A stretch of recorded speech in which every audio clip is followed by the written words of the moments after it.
그래서 지난 2012년도와 2013년도 사이에 권오수 회장과 특혜성 증권 거래를 통해 차익을 얻었다라는 겁니다. 금감원 전자 공시를 보면 권오수 회장은 2012년도 11월 13일 도이치모터스의 신주 인수권부 사채에 신주 인수권 51만 464주를 김건희에게 주당 195원에 장외 매도했습니다. 증권신고서에 기재된 이 신주 인수권의 이론 가격 1126원에 20%에도 못 미치는 가격에 넘긴 것입니다. 김건희는 이듬해 6월 27일 이 신주 인수권을 이 사모펀드에 주당 358원에 되팔았고 약 8개월 만에 82.7%의 수익률을 거둔 겁니다. 김건희는 2013년도 말 기준으로 해서 7만 7천 주의 도이치모터스 주식을 보유하고 있었는데 신주 인수권 일부를 주식으로 바꿔 매도를 하고 남은 잔량인 것으로 추정된다는 겁니다. 도이치모터스 주가는 2013년도 2월부터 반등을 해서 5월에는 5천원대로 올라섰고 김건희는 신주 인수권 행사가액 3,892원의 절반가량을 당시 주식으로 매도했다고 가정을 하면 약 2억 원이 넘는 차익이 발생했다는 겁니다. 자, 중요한 건 회사 관계자도 아닌 일반인에게 권오수 회장이 왜 지속적인 거래를 통해서 김건희에게 금전적 이득을 챙길 수 있는 기회를 준 것일까요? 2012년도와 2013년도면 이미 윤석열과 결혼을 한 상태이기 때문에 윤석열 역시도 이 부분에서 절대 자유로울 수가 없습니다. 윤석열이 박상기 장관에게 조국 전 장관을 끌어내려야 한다면서 사모펀드 이건 쉽게 얘기하면 사기꾼들이 하는 거다라고 했던 이유가 다 이런 부분들 때문이었던 걸로 보입니다. 한겨레 보도에 대해 윤석열 캠프 대응팀은 취재진에게 메시지를 보내서 김건희가 금감원 공시에 공개되어 있는 것처럼 2010년도 11월 13일에 도이치모터스 신주 인수권 1억 원을 매수했으나 특혜 거래는 아니다라고 반박을 했습니다. 신주 인수권 행사의 최저가액이 3,892원인데 반해 2012년 11월 13일 당시 주가는 3,235원으로 더 낮아 신주로 전환할 수 있을지 여부가 불분명한 상황에서 투자한 것이라며 신주 인수권 양도가 모두 금감원 전자공시 시스템에 공시가 되어 있는데 언론의 지적대로 특혜성 거래였다면 금감원에서 진작에 문제를 삼았을 것이라는 것이 이들의 주장입니다. 글쎄요, 수사하면 다 드러날 텐데 무슨 걱정입니까?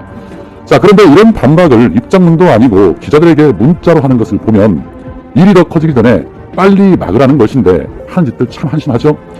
사모펀드 하면 그로 인해서 엄청난 고통을 당하고 있는 분이 바로 조국 전 장관님 가족이십니다. 결국 무죄로 판결이 나와서 다행인데 이걸로 엮어서 아직도 고통받고 재판 중에 계시는데요. 이 부분에 대해서 조국 전 장관님은 이렇게 말씀을 하십니다. 사모펀드 율로남불 일부 진보 인사들은 사모펀드는 문제있는 자본주의식 이윤 추구 방식이다. 빌려주었건 투자하였건 정경심이 사모펀드에 돈을 넣은 것은 사실이고 이는 부도덕하다라고 비난한다고 들었다. 2019년 검찰 수사 초기 이들은 조국이 대선 나가려고 사모펀드에 돈 넣었다 하더라라는 허무맹랑한 말을 퍼뜨렸고 유인태 전 국회 사무총장도 청와대 민정수석을 한 사람이 사모펀드를 했다는 것은 용납이 안 된다라고 비판했다.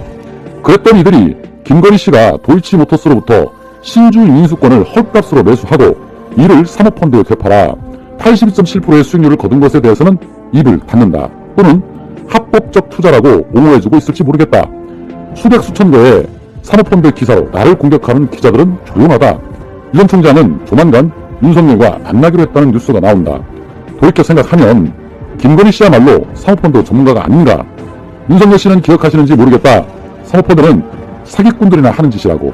박상기 장관께 했던 자신의 발언을 검찰당 당수 출신 유력한 대권 후보의 저만 판단이 있었는데 검찰은 뭘 하는가.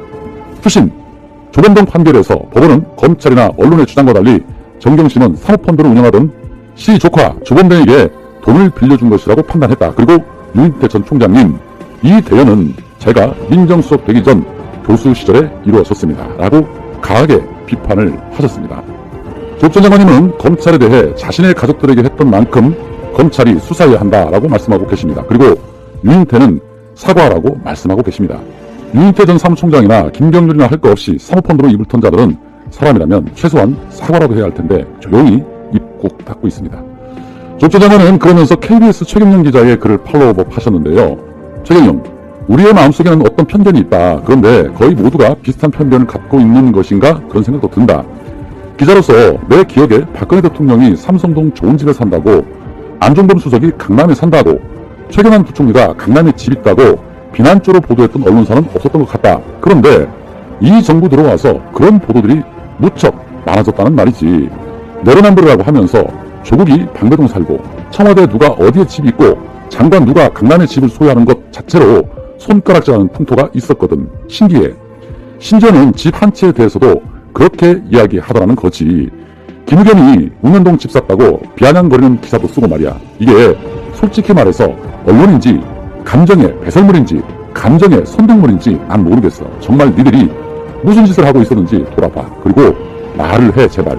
누구는 서초동 아크로비스타 사는데 그게 저가 되니? 그렇지 않잖아. 그것 가지고 이야기 안 하잖아. 그런데 너희들이 지난 여름에 한 방식대로 하면 그건 다 손가락질이야. 이게 자본주의, 민주주의 언론사들이 할 짓이니? 이건 포퓰리즘이야. 대중의 감성, 오래된 편견, 정파성을 이용한 인민재판 같은 것. 근데 또 스스로를 다 자본주의, 자유민주주의, 정통 세력인 양 꼴값을 한다는 말이지. 내 진짜 자본주의적인 사람으로서 정말 이해가 안 된다. 너희들의 행태가. 제발 하나만 해라. 지겹다. 라고 말씀을 하셨는데 그러게 말입니다. 이 기레기들아 제발 하나만 해라. 자, 그런데 참 아이러니한 것은 기자들 앞에만 서면 도망가기 바쁜 윤석열이 반박하는 것은 스피드 있게 대처한다는 겁니다. 어제는 이런 일도 있었죠. 윤석열이 대전 현충원을 방문하고 카이스트 원자력공학 전공생들과 간담회를 한 뒤에 인근에서 열리고 있는 토론회에 참석을 했는데 이 과정에서 윤석열의 지지자와 취재진이 함께 호프집에 갑자기 물리자 가게 사장님이 행사 주최 측에 항의를 하고 방역수칙을 준수해달라고 했지만 지켜지지 않아서 경찰에 신고를 했습니다. 경찰이 출동했을 때는 윤석열을 포함한 지지자들은 이미 떠났다고 합니다. 토론회 운영에는 윤석열 방문은 예정에 없던 일이라 다소 혼선이 있었다. 사소한 오해로 벌어진 일이다 라고 전했는데